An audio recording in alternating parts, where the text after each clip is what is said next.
recognize that all our actions come from this divine spirit. So let's get comfortable in our seats, whatever that means to you.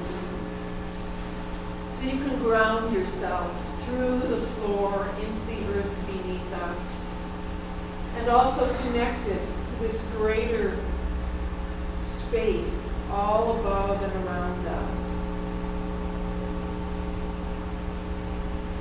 And we take a deep breath, breathing in that divine spirit all through us and releasing whatever ours is to release right now.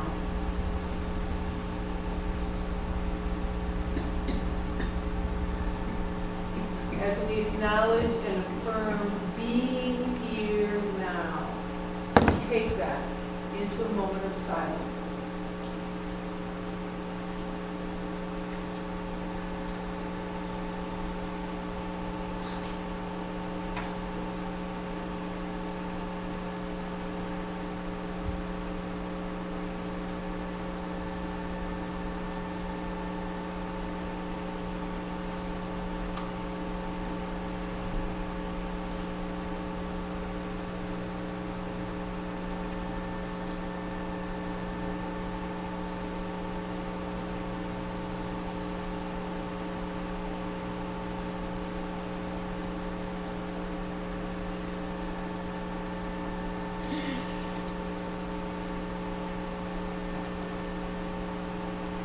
As we return to this place and time, we bring with us the peace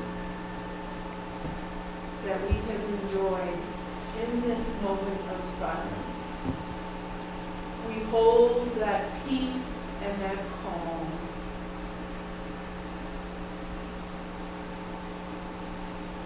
As we come back and open our eyes when we're ready.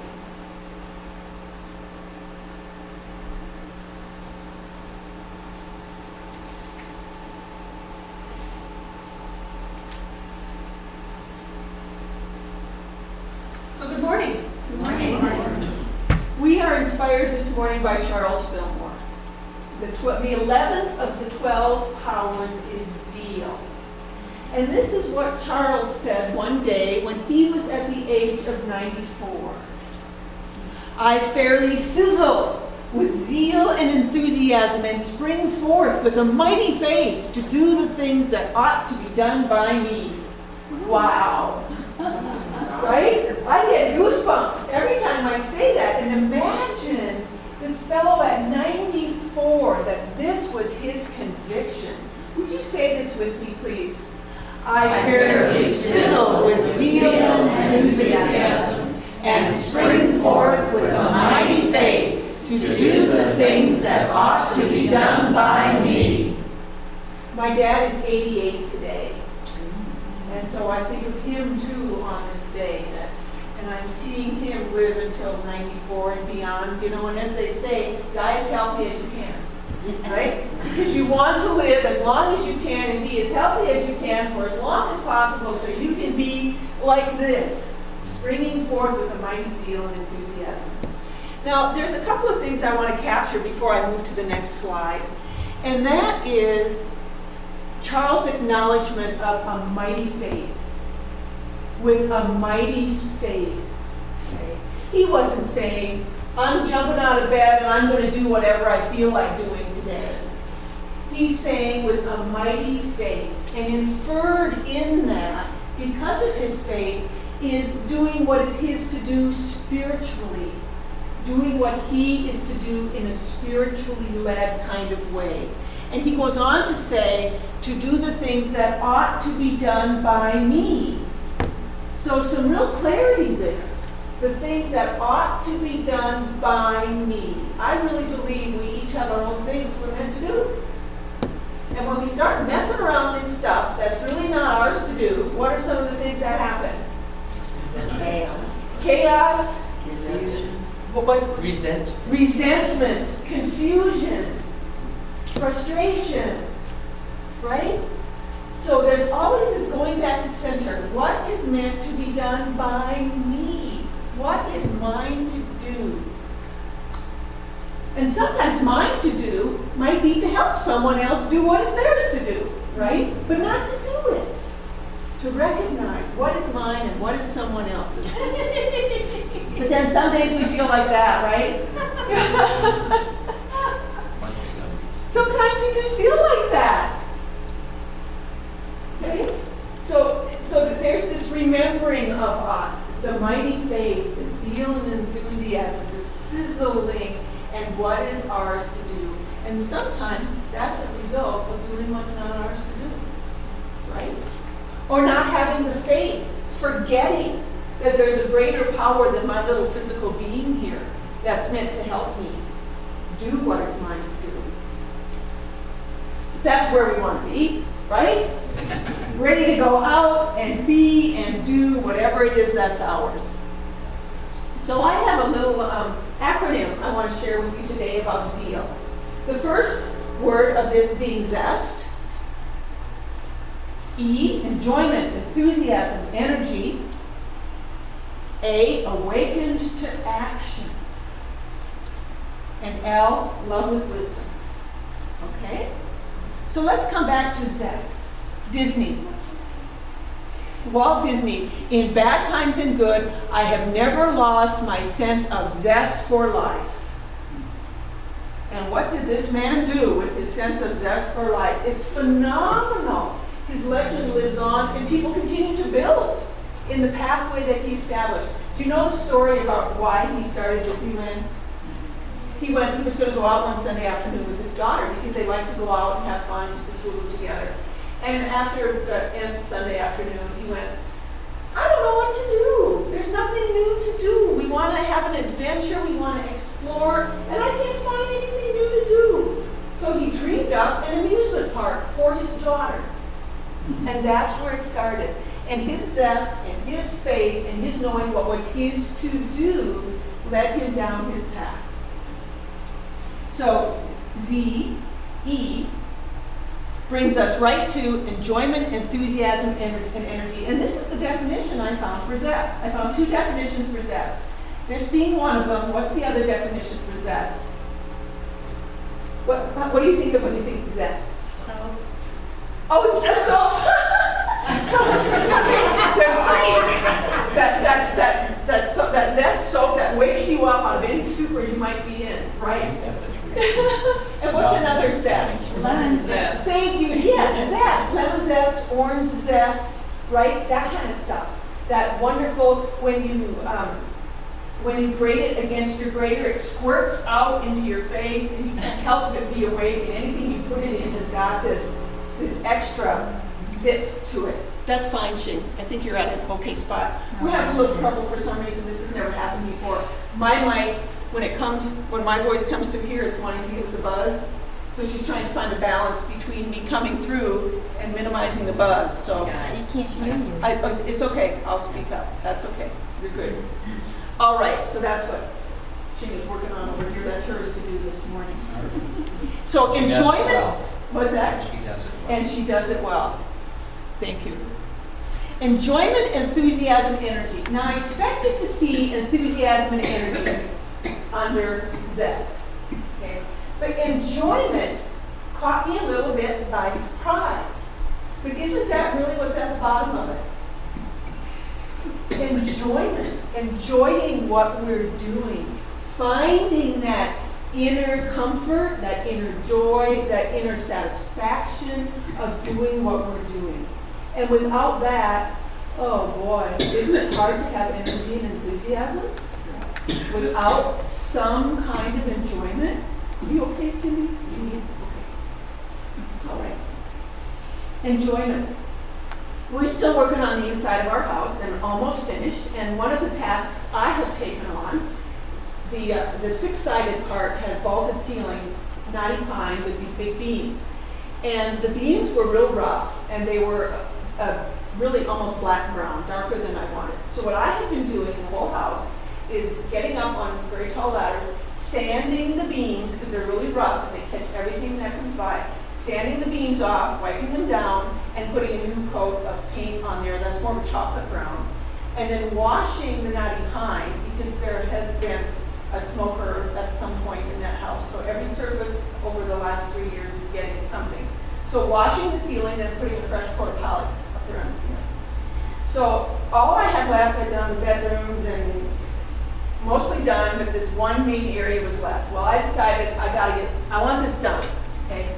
So I got up there this week and started working on it. And you know, it's one of those things, the hardest thing is to get myself up on the ladder, right? And say, I'm gonna do this.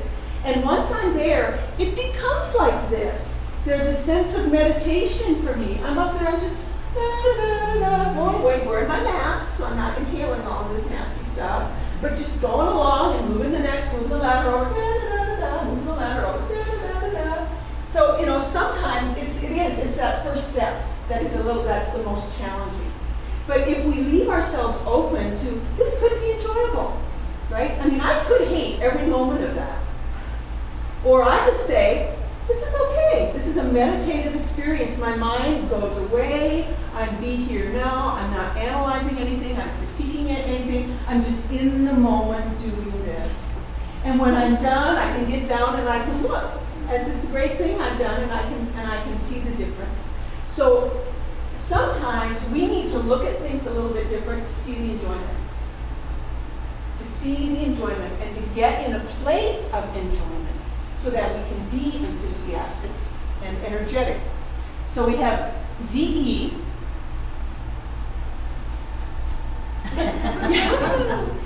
Awaken to action, right? Awaken to action.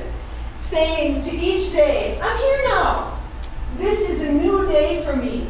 I get to do today what is mine to do. And do we forget that sometimes? Oh, one more hot day. One more human day. Right? But to awaken to action. Awaken to action and movement.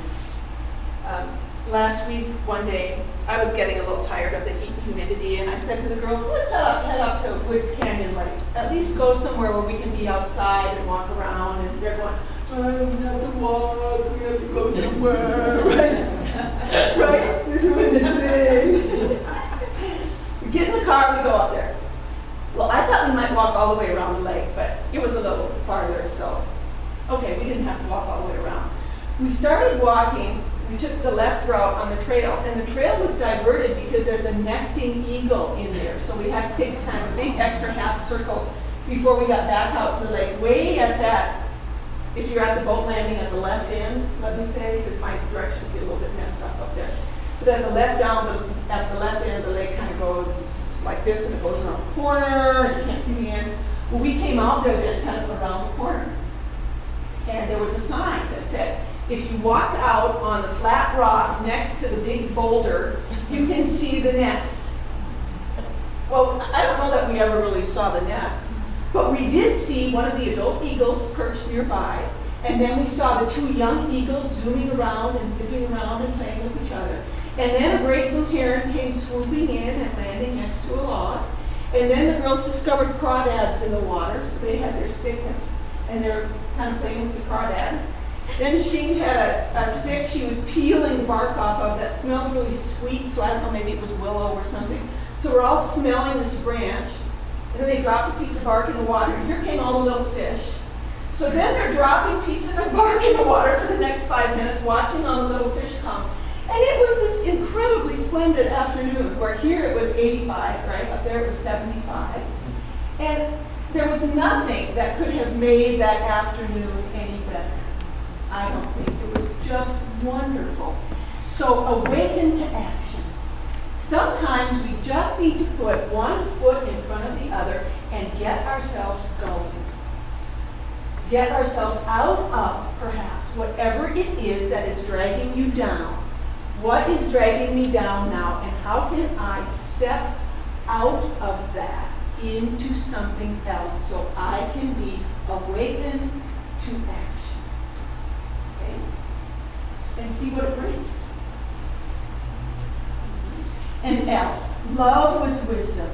Now, if we go back to the apostles, the disciples that represent these 12 powers, love and wisdom are represented by the twin brothers James and John. And Charles Fillmore chose that specifically because he said, Love without wisdom can go down all kinds of crazy paths. And wisdom without compassion and empathy can be hard. So he chose James and John, the twins, to represent love and wisdom. And he said, when we put these together, we have what we need. So love and wisdom added to this energy, this action, this movement to action. So we've got the kind of foundation that we really want to have. And we remember that in unity, we define love as the harmonizing, healing, unifying, attracting power in the universe. That's pretty big. It's a lot bigger than sometimes we think of love. Harmonizing, healing, unifying, and attracting power. So again, this part of this zeal is, what do you want to attract to yourself? What do you want to attract into your life? And what can you do to get that to start to happen? So we have love and we have wisdom, which is divine discretion and spiritual judgment. So wisdom brings with it that spiritual peace, which helps us know what is ours to do. All right, so when we have our zeal, our zest, either one, zeal, go forward, right? But one of the cautions that we get from Charles, he said, be careful what you do with your zeal in the world, because the first place you want to use your zeal is right here. This is the first place you want to use your zeal, to figure yourself out. Back to that, your faith, right? And what is mine to do? So I want to take a minute or so to tell you about Simon the Zealot, who represents this power of zeal. I just read about this week because I didn't know this. There was a group at this time in this area that referred to themselves as zealots because they were very much fighting for a Jewish homeland. I guess that's been going on for a long time. And they were out on the desert frequently. They would come in to where people are. They would fight. They would resist. They had a lot of energy for a Jewish homeland, and a lot of it was perhaps placed in that fighting, resisting kind of mode. So that's what Simon was doing when he met Jesus. And what happened with Simon is he was able to turn that focus and that energy in a spiritual direction. And that's why he represents zeal, because he took his energy, his focus, his commitment from a partially, anyway, negative, resisting, fighting place and moved it totally into a spiritual kind of zeal, supporting the ministry of Jesus at the time. So he became a different kind of zealot when he got his spiritual anchor. And again, your identity as sacred spirit is the key to everything. Right? Your identity as sacred spirit is the key to everything. So it's that. What am I to be zealous about? Where does my faith lie? What is mine to do? And the way I know that is by knowing who I am and what I'm about and what my focus is. Another thing I came across this week as I was reading about zeal is that we want to have the zeal like the burning bush of Moses. Did the burning bush burn up? No. It was not consumed by its fire. It burned, and it just kept burning, and the bush was still there when it was done burning. So Charles Fillmore writes about this is the kind of zeal we want to have. We don't want to burn ourselves out. We don't want to give it all away and go, oh, shoot, and then we get to that resentment again, right? But the zeal that feeds on itself. And the way we get there? Our spiritual foundation, right? Prayer and meditation. Whatever it takes for you to bring yourself back to spiritual center and feed that never-ending well. Lessons in Truth. Emily Cady uses some beautiful language that there's forever this river from spirit, and all we have to do is open up our end of the spring. and invite that river in and flow, and invite that river in and flow. So we can remember that too. I think we can remember consciously. It doesn't end here. This isn't my well. My well is coming in and flowing through me all the time. So as I do what is mine to do, there will always be more for me to do what is mine to do. Circulation, divine circulation and movement. So here we are back to Charles again. Say this with me.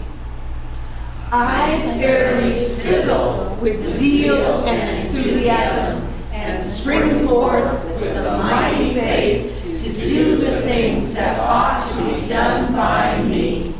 So does this mean a little bit more to you now? Yes. The faith, the enthusiasm, awakening to action, enjoyment to do what is done, what is, in his language here, the things that ought to be done by